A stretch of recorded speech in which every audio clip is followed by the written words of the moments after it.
2.3초의 비밀. 2017년 6월 13일 말레이시아 쿠알라룸푸르 국제공항. 한 남성이 쓰러지기까지 걸린 시간은 단 2.3초였습니다. 세계에서 가장 치명적인 독극물 비즈 신경작용제. 그러나 이 사건의 진짜 비밀은 암살 직후 발견된 후 SB에 숨겨져 있었습니다. 오전 9시 공항 CCTV는 모든 것을 기록하고 있었습니다. 50대 아시아 남성 김정남 캐리어를 끌고 천천히 걸어갑니다. 그는 자신에게 다가오는 운명을 전혀 알지 못했죠. 두 명의 젊은 여성이 좌우에서 접근합니다. 오전 9시 13분 20초 한 여성이 뒤에서 남성의 얼굴에 손을 갖다 댑니다. 비즈 신경작용제가 피부에 스며드는데 걸린 시간 2.3초. 그리고 모든 것이 끝났습니다.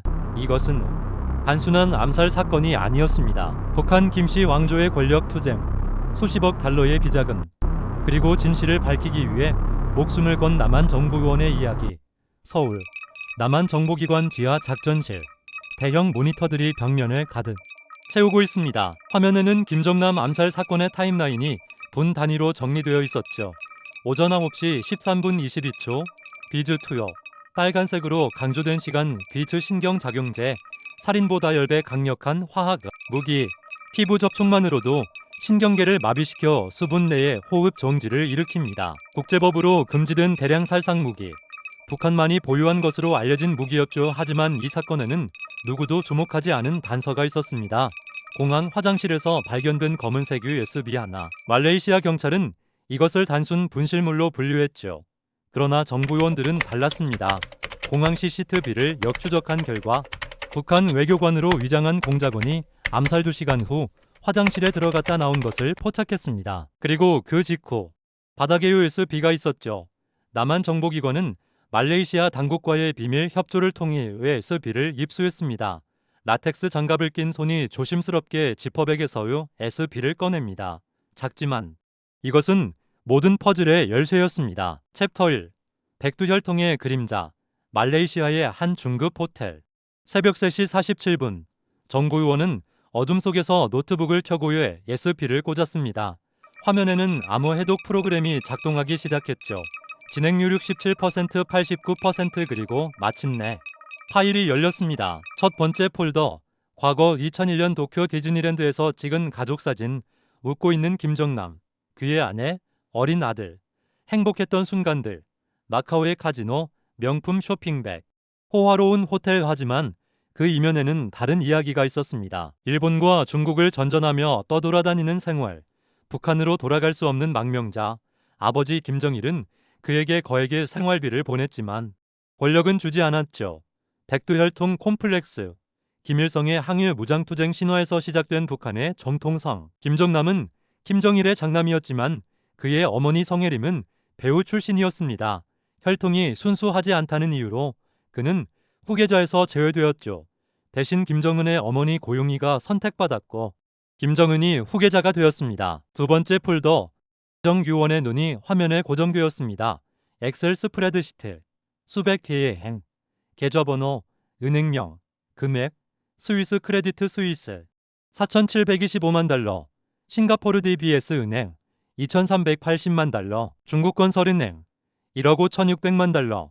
그리고 하단에 표시된 총안 28억 4천만 달러. 김정남이 관리하던 북한의 비자금, 무기 밀매, 마약 밀수, 위패 제조로 모은 돈. 김씨 왕조가 국제 제재를 피해 축적한 비밀 자산. 김정은에게는 형이 단순한 경쟁자가 아니었습니다. 그는 김씨 왕조의 금고를 쥐고 있는 사람이었죠. 세 번째 폴더. 계획 암살 준비 과정이 상세히 기록되어 있었습니다. 2016년 10월부터 시작된 작전. 베트남 여성 도안티 흐엉과 인도네시아 여성 시티 아이샤를 리크루트. 그들에게 비쇼의 몰래 카메라 프로그램이라고 속였죠.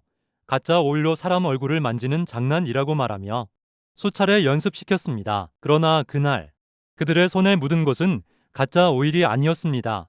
한 여성의 손에는 BXE 전구체어 성분, 다른 여성의 손에는 전구체비 성분. 두 성분이 김정남의 얼굴에서 만나 치명적인 BX로 합성되었죠. 여성들은 단지 각각 무해한 화학물질을 만졌을 뿐 자신들이 살인무기가 될 줄은 몰랐습니다. 요원은 화면을 바라보며 생각했습니다. 이 정보는 단순한 암살 사건을 넘어선 것이었습니다. 이것은 북한 정권이 잔혹함, 국제 범죄 네트워크, 그리고 수십억 달러의 비자금을 증명하는 증거였죠. 창밖으로 새벽이 밝아오고 있었습니다. 하지만 요원은 알고 있었습니다. 이제 시작일 뿐이라는 것을. 챕터 1. 여성 암살범들의 진실. 오전 6시 30분 호텔 복도에서 발소리가 들려왔습니다. 3명의 남성이 요원의 방을 향해 천천히 다가오고 있었죠. 요원은 즉시 USB를 바지, 벨트 안쪽에 숨겼습니다. 노크 소리, 그리고 문을 부수는 소리. 선택의 여지가 없었습니다. 창문, 3층 높이, 아래에는 호텔 수영장이 보였습니다. 요원은 망설이지 않았습니다. 뛰어내렸죠. 공중에 서 있죠. 그리고 물속으로 차가운 물이 온몸을 감쌌습니다. 하지만 USB는 안전했죠. 수영장에서 빠져나와 요원은 호텔 뒷골목에 세워둔 오토바이를 타고 쿠알라룸푸르 밤거리를 질주했습니다. 내운사인들이 흐릿하게 지나갔죠. 추격자들은 뒤따라오지 않았습니다. 적어도 그 순간에는요. 한편 말레이시아 경찰서 취조실, 차가운 형광등 아래 베트남 여성 도안티 흐엉이 앉아 있었습니다. 수척한 얼굴, 눈에 가득 고인 눈물. 저는 그냥 TV쇼를 찍는 줄 알았어요. 떨리는 목소리로 그녀가 말했습니다. 플래시백, 밝은 조명, 카메라를 든 남성. 오케이. 이제 저 사람한테 다가가서 얼굴을 만지세요. 완전 자연스럽게요. 그녀는 웃으며 K 사인을 했었죠. 돈도 받았습니다. 에피소드당 $100, 몰래 카메라 쇼라고 했어요. 사람들을 놀라게 하는 프로그램이라고. 그러나 진실은 달랐습니다. 북한 공작원들은 이 순진한 여성들을 완벽한 도구로 만들었죠. 그들은 자신들이 X를 만지고 있다는 것도, 누군가를 죽이고 있다는 것도 몰랐습니다. 단지 TV쇼의 출연자일 뿐이었죠. 제가 누군가를 죽였다고요? 그녀의 얼굴에 깨달음이 스쳐 지나갔습니다. 웃음, 혼란, 충격, 그리고 슬픔. 아니야. 이럴 리가 없어. 하지만 시트비는 모든 것을 보여주고 있었습니다. 인도네시아 여성 시티 아이샤도 마찬가지였습니다. 그녀는 유튜브 프랭크 채널을 운영하는 것이 꿈이었죠. 큰 프로그램에 출연할 기회라고 했어요. 제 채널이 유명해질 수 있다고. 두 여성 모두 단지 꿈을 줬던 평범한 사람들이었습니다. 그러나 그들은 역사상 가장 대담한 암살의 도구가 되어버렸죠. 밤, 구치소 건물 맞은편, 검은색 SUV 차량이 주차되어 있었습니다. 차 안에는 4명의 남성, 어두운 옷, 선글라스.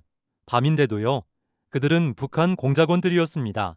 증인을 제거하기 위해 대기 중이었죠. 멀리서 이를 관찰하던 정부원은 말레이시아 경찰에 긴급 연락했습니다.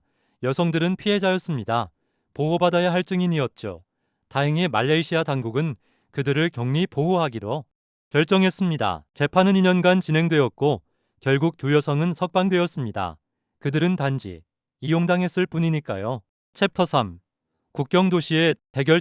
태국과 말레이시아 국경도시. 밤 10시 야시장은 사람들로 붐볐습니다. 화려한 네온사인, 노점상들의 의침, 튀김 냄새. 완벽한 접선 장소였죠. 정부 요원은 가짜 명품 가방을 파는 노점 앞에서 멈춰 섰습니다. 루이비통, 구찌, 모두 정교한 짝퉁들. 그 순간 한 남성이 다가왔습니다. 괜찮은 물건들이군요. 아무였습니다. 접선 요원이었죠. 두 사람이 눈빛을 교환하는 순간 뒤에서 손이 요원의 어깨를 확 잡았습니다. 검은 장갑 낀 손, 강한 악력, USB를 내놔. 낮고 차가운 목소리. 북한 공작원이었습니다. 공작원은 다른 손으로 작은 유리병을 꺼냈습니다. 투명한 액체, 비즈. 조용히 따라와. 소란 피우면 이 시장 전체가 독가스에 노출될 거야. 요원의 등에 식은땀이 흘렀습니다. 접선 요원이 재빨리 공작원의 팔을 쳤습니다. 유리병이 공중으로 날아갔죠. 슬로우 모션처럼 병이 회전하며 떨어집니다. 사람들의 놀란 얼굴들. 비명의병은 콘크리트 바닥에 떨어져 산산조각 났습니다. 그러나 아무 일도 일어나지 않았습니다. 가짜였죠. 협박용 소품이었던 겁니다. 공작원이 이를 갈았습니다. 이런 젠장. 순식간에 시장은 혼돈에 빠졌습니다. 노점 갑 한 대가 넘어지고 물건들이 쏟아졌습니다. 주먹이 날아들었고 사람들이 비명을 질렀죠. 그 혼란 속에서 USB가 바닥에 떨어졌습니다. 요원은 USB를 낚아채고 오토바이로 달려갔습니다. 엔진 시동, 가속. 시장 골목을 빠져나가는 동안 뒤에서 총성이 울렸습니다. 어깨에 불타는 듯한 통증. 총에 맞았습니다.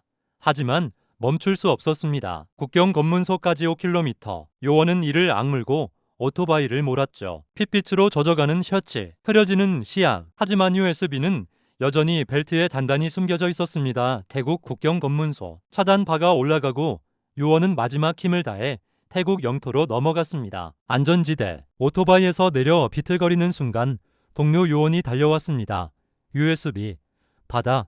피 묻은 손이의 SB를 건넸습니다. 동료의 손이 그것을 받아들었죠. 잘했어. 이제 괜찮아.